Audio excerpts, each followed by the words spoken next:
আসসালামু আলাইকুম। বাঙালি রান্নাঘর চ্যানেলে সকলকে স্বাগত জানাই। আজ আমি আপনাদের সাথে শেয়ার করব ফুলকপিতে ডিমের এক নতুন রেসিপি। এই রেসিপি বাচ্চা বড় সকলেই পছন্দ করবে। বাড়িতে একবার বানিয়ে দেখবেন, খেতে অনেকটাই ভালো লাগে। ফুলকপির অনেক রেসিপি খেয়েছেন, একবার এই রেসিপি বানিয়ে দেখবেন ডিম আর ফুলকপি দিয়ে, অসম্ভব ভালো লাগে। এই শীতকালে যদি ফুলকপির এরকমভাবে তরকারি থাকে আর অন্য কিছু খেতে মন চাইবে না।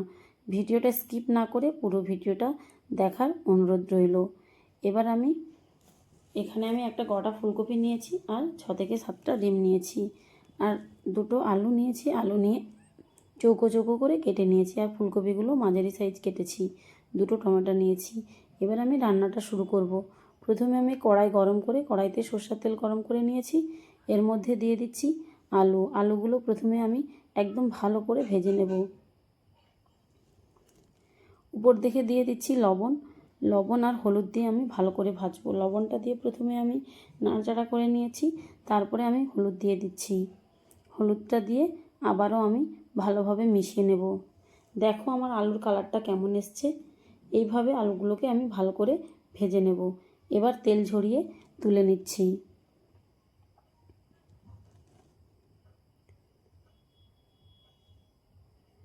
তেল ঝরিয়ে তুলে নিচ্ছি। ওই তেলের মধ্যে দিয়ে দেবো ফুলকপিগুলো যদি ভেজে রান্না করা যায়, খেতে কিন্তু অসম্ভব মজার হয়। আমার চ্যানেলে যদি নতুন হয়ে থাকেন, সাবস্ক্রাইব করার অনুরোধ রইল। এবার দিয়ে দিচ্ছি লবণ আর হলুদ।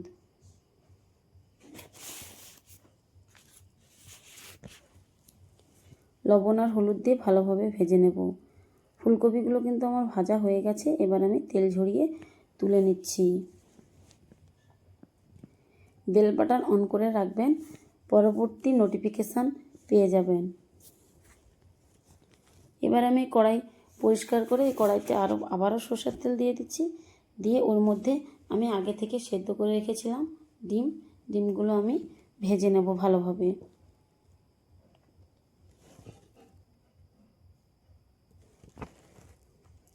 ডিমের মধ্যে দিয়ে দিচ্ছি লবণ আর হলুদ আর লবণ দিয়ে আমি 2 থেকে 3 মিনিট ভালোভাবে ভেজে নেব, যতক্ষণ না পর্যন্ত কালারটা চেঞ্জ হয়। কালারটা আমার চেঞ্জ হয়ে গেছে। আমি এইভাবে ভেজে তুলে নিচ্ছি। তেল ঝরিয়ে এক এক করে আমি তুলে নিচ্ছি। ওই কড়াইয়ের মধ্যে আমি ফোড়ন দিয়ে দিচ্ছি জিরে, এলাচ আর দারচিনি। ফোড়ন দিয়ে তেল গরম হয়ে গেছে। এবার আমি ওর মধ্যে দিয়ে দিচ্ছি পেঁয়াজ কুচি ভালোভাবে ভেজে নেব আমি। পেঁয়াজ কুচি ভালোভাবে আমি ভাজা হয়ে গেলে এর মধ্যে দিয়ে দেব আদা রসুন বাটা 1 চামচ। আদা রসুন বাটাকে দিয়ে আমি ভালোভাবে ভাজতে থাকব। এবার আমি মশলাগুলো দিয়ে দেবো। দিয়ে দিচ্ছি হলুদ গুঁড়ো, লঙ্কা গুঁড়ো আর কাশ্মীরি লঙ্কার গুঁড়ো। মশলাটা যাতে পুড়ে না যায় সেই জন্য আমি একটু জল দিয়ে দিচ্ছি। জল দিয়ে ভালোভাবে কষিয়ে নেব। এবার আমি মশলাটায় আরও একটু জল দিয়ে দেবো। জল দিয়ে মশলাটাকে আমি প্রথমে ভালোভাবে কষিয়ে নেব। যতক্ষণ না পর্যন্ত তেল ছাড়া আসে ততক্ষণ পর্যন্ত আমি কষাতে থাকব। তেল ছেড়ে এসছে, এর উপর থেকে আমি দিয়ে দেব কুচিয়ে রাখা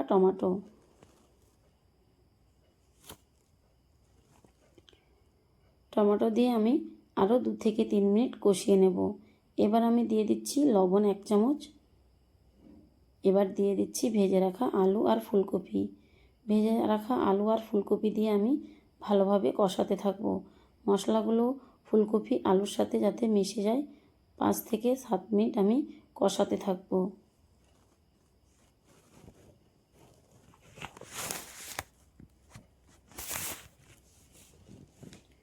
এবার আমি অল্প জল দিয়ে দিচ্ছি। জল দিয়ে আমি ঢেকে 2 থেকে 3 মিনিট সেদ্ধ করে নেব, যাতে আলু আর ফুলকপিটা ভালোভাবে সেদ্ধ হয়ে যায়। 2 থেকে 3 মিনিট পর আমি ঢাকনাটা খুলে দেখছি। দেখো গ্রেভিটা কিন্তু অনেকটাই ঘন ঘন হয়ে এসছে। আলুটা প্রায় সিদ্ধ হয়ে এসছে। দেখে নেব আলু সিদ্ধ হয়েছে কিনা। দেখো আলুটা প্রায় সেদ্ধ হয়ে গেছে। আবারও আমি 2 থেকে 3 মিনিট নেড়ে ছেড়ে নেব। নিয়ে জলটা মরে গেলে এর উপর থেকে দিয়ে দেবো আমি জল। আমি 2 বাটি এখানে জল দিয়ে দেব, যাতে আলু আর ফুলকপিটা ভালোভাবে সেদ্ধ হয়ে যায়।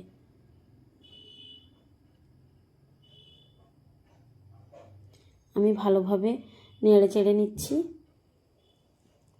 এবার আমি ঢেকে 5 মিনিট রান্না করব।